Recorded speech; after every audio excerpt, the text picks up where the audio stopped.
Tenelanelany lalao rogoavana ho an'ny sokajy division voalohany eto Analamanga zany ny fionan'ny AS de Massimama anampin'ny LGK sy tana formation moa dia nisy ny lalao fanomanantena ho an'ny ekipa tompon-dakany Madagasikara izay solotenantsika any amin'ny fifaninanana afrikana dia ny ekipan'ny Knaps Sport zany tamin'izany no nifandonany tamin'ny ekipan'ny Tomasina FC.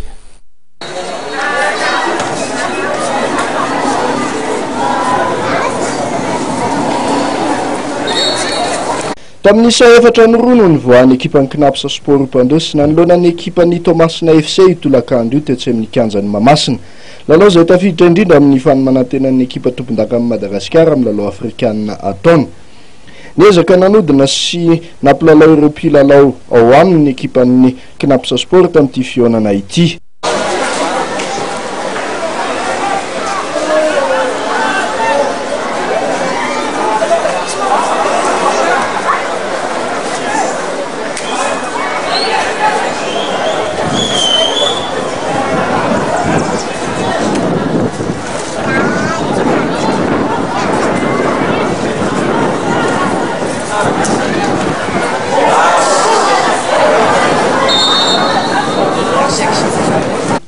Raha narak'izany raha tsy dia nahitana endri-dalao firy ity fionana ity.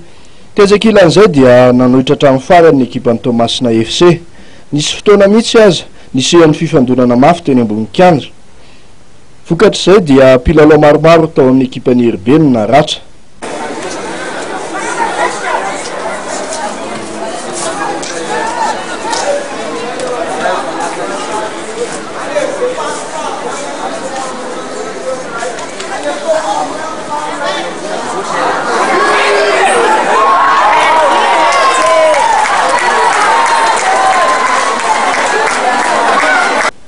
Nampanantena kosa nefa ny mpanazatra sy ny mpitantanao amin'ny ekipa tompon-dakany Madagasikara fa hiezaka anao ny tsaratsara hatrany mba iarovana amin'ny voninahim-pirenena.